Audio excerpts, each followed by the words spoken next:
प्रिय मित्रों, क्या आप भी रात भर जागते रहते हैं?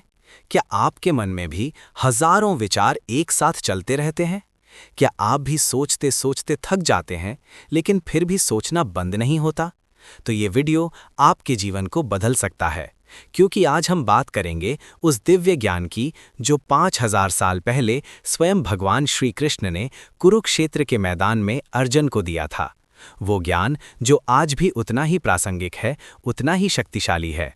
कल्पना कीजिए एक ऐसे योद्धा की जिसे पूरी दुनिया जानती है अपनी वीरता के लिए, एक ऐसा धनुर्धर जिसके सामने कोई टिक नहीं सकता।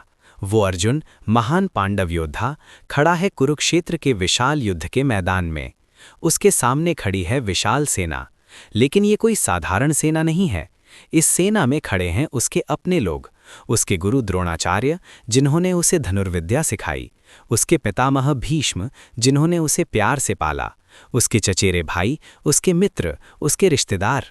अर्जुन का हाथ कांप रहा है, गांडीव धनुष उसके हाथ से फिसलने लगता है, उसकी आंखों के सामने अंधेरा छाने लगता है। उसका मन कहता है कि युद्ध करो, लेकिन उसका दिल कहता है कि ये पाप है। वो सोचता है अगर मैं जीत भी गया तो क्या मिलेगा, राज्य, धन, संपत्ति, लेकिन इन सब का क्या करूंगा अपनों को खोकर? मेरे प्रियजनों के खून से सना हुआ राज्य मुझे कैसा सुख देगा? उसके मन में हजारों सवाल उठने लगते हैं। क्या सही है और क्या गलत? क्या मुझे युद्ध करना चाहिए या नहीं? अगर मैं लड़ूंगा तो पाप लगेगा, अगर नहीं लड़ूंगा तो कायर कहलाऊंगा। दोनों तरफ दुख है, दोनों तरफ पीड़ा है। ये है ओवर थिंकिंग की वो स्थिति जहां इंसान फंस जाता है, ना आगे बढ़ पाता है, ना पीछे हट पाता है। बस सोचता रहता है और सोचते सोचते टूट जाता है। अर्जुन के पैर कांपने लगते हैं। वो रथ में बैठ जाता है और कहता है, हे कृष्ण, मैं युद्ध नहीं कर सकता, मुझे माफ कर दो। मैं भीख मांगकर गुजारा कर लूंगा, लेकिन अपनों को नहीं मार सकता।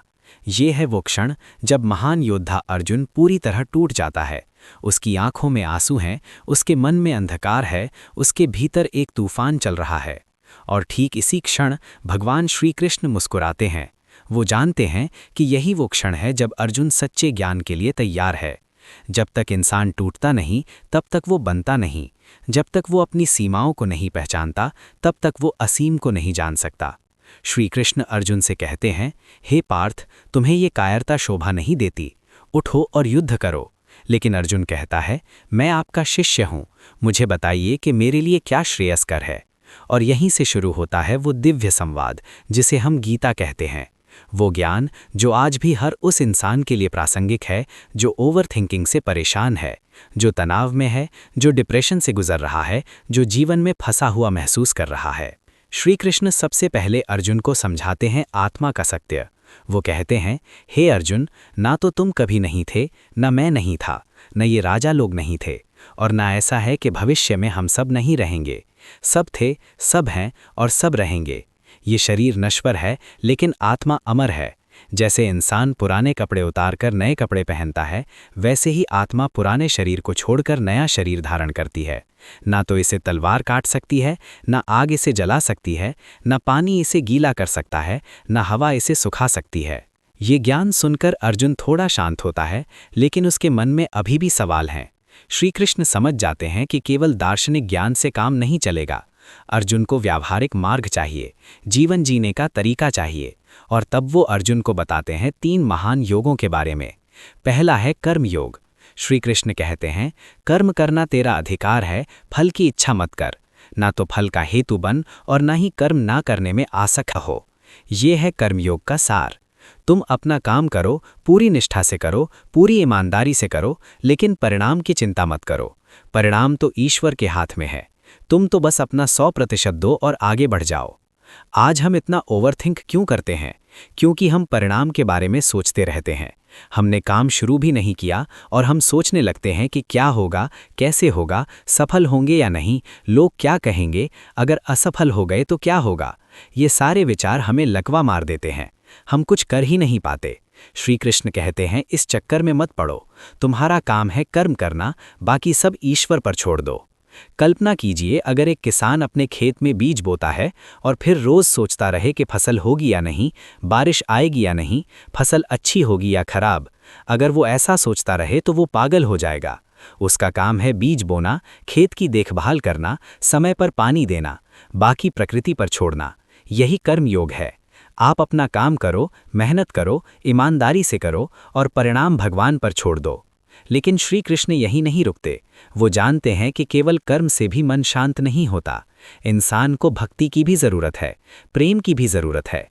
और इसलिए वो अर्जुन को बताते हैं भक्ति योग के बारे में। वो कहते हैं, जो मनुष्य सब कर्मों को मुझ में अर्पण करके मुझे ही सर्वस्व मानकर अनन्य भक्ति योग से मेरा चिंतन करता है, उसका मैं शीघ्र ही उद्धार कर देता हूँ। भक्ति योग का अर्थ है ईश्वर के प्रति पूर्ण समर्पण।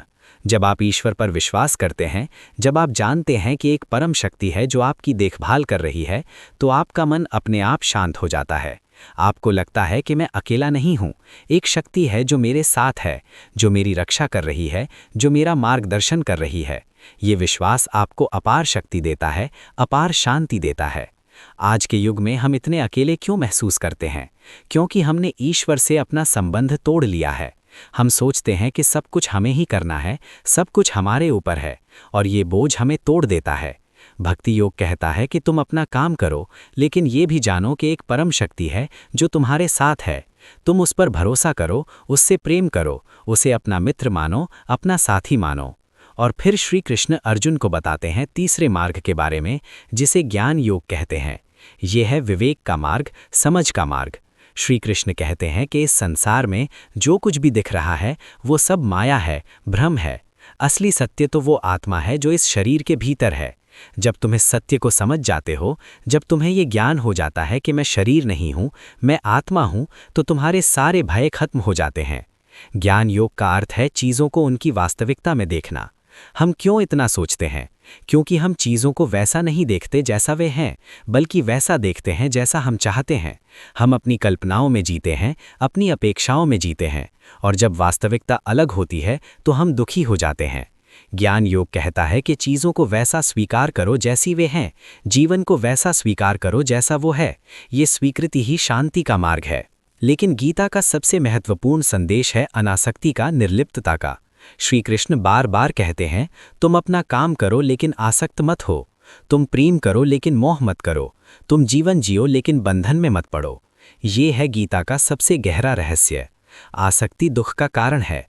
जब हम किसी चीज़ से, किसी व्यक्ति से, किसी परिणाम से आसक्त हो जाते हैं तो हम दुखी हो जाते हैं, क्योंकि इस संसार में कुछ भी स्थायी नहीं है, सब कुछ बदलता रहता है। कल्पना कीजिए, आप पानी में लकीर खींच रहे हैं। आप जितनी मेहनत से लकीर खींचें वो मिट जाती है। क्यों? क्योंकि पानी की प्रकृति है बहना। अगर आप इस बात से दुखी होते रहें कि मेरी लकीर मिट गई, तो आप पागल हो जाएंगे। इसी तरह इस संसार की प्रकृति है परिवर्तन। यहाँ सब कुछ बदलता रहता है। अगर आप इससे चिपके रहेंगे तो दुखी होंगे। निर्लिप्त रहो, अनासक्त रहो। जीवन को पूरी तरह जियो, लेकिन मुट्ठी में मत पकड़ो, खुले हाथों से जियो। श्री कृष्ण अर्जुन को समझाते हैं कि डर, चिंता, तनाव ये सब मन के खेल हैं। वास्तविक खतरा उतना नहीं है जितना हम अपने मन में बना लेते हैं।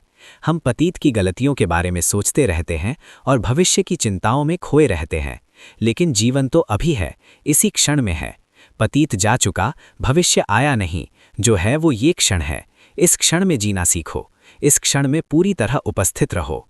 जब अर्जुन पूछता है कि मैं अपने मन को कैसे नियंत्रित करूं, क्योंकि ये मन तो बहुत चंचल है, तो श्री कृष्ण मुस्कुराते हुए कहते हैं, हाँ, ये मन चंचल है, लेकिन अभ्यास और वैराग्य से इसे वश में किया जा सकता है। अभ्यास का अर्थ है बार बार प्रयास करना। जब भी मन भटके उसे वापस लाओ, जब भी विचार आए उन्हें जाने दो। धीरे धीरे मन शांत होने लगता है। और वैराग्य का अर्थ है विषयों से अनासक्ति। जितना कम तुम बाहरी चीज़ों से चिपकोगे, उतना ही तुम्हारा मन शांत रहेगा। श्री कृष्ण अर्जुन को ये भी समझाते हैं कि तुम अपने कर्तव्य से भागो मत। हर इंसान के जीवन में कुछ जिम्मेदारियां हैं, कुछ कर्तव्य हैं, उन्हें पूरा करना ही तुम्हारा धर्म है। तुम सोच कर, डर कर अपने कर्तव्य से भागोगे तो तुम्हें शांति नहीं मिलेगी, बल्कि और अधिक अशांति होगी। इसलिए डरो मत, भागो मत, ओवरथिंक मत करो, बस करो। जो करना है वो करो, पूरी निष्ठा से करो, पूरी ईमानदारी से करो, और फिर परिणाम को ईश्वर पर छोड़ दो। अब आइए इस ज्ञान को आज के जीवन से जोड़ते हैं। आज हम सब के पास स्मार्टफोन है, सोशल मीडिया है, 24 घंटे न्यूज़ चल रहे हैं। हर तरफ से सूचनाओं की बाढ़ आ रही है। हर कोई हमें बता रहा है कि क्या करो, क्या ना करो, क्या सही है, क्या गलत है। और हम भ्रमित हो जाते हैं। हम ओवरथिंक करने लगते हैं। हमारा मन एक युद्ध के मैदान की तरह हो जाता है, जहां हजारों विचार लड़ रहे हैं। आज की पीढ़ी डिप्रेशन से गुजर रही है, एंग्जाइटी से परेशान है। क्यों? क्योंकि हमने जीवन को बहुत जटिल बना लिया है। हमने छोटी छोटी चीज़ों को बहुत बड़ा बना लिया है। हम हर चीज़ की तुलना करते रहते हैं, दूसरों की लाइफ देखते हैं और अपनी लाइफ से नाखुश हो जाते हैं। श्री कृष्ण का संदेश है कि तुम अपनी यात्रा पर ध्यान दो, दूसरों से तुलना मत करो। हर इंसान की यात्रा अलग है, हर इंसान की गति अलग है।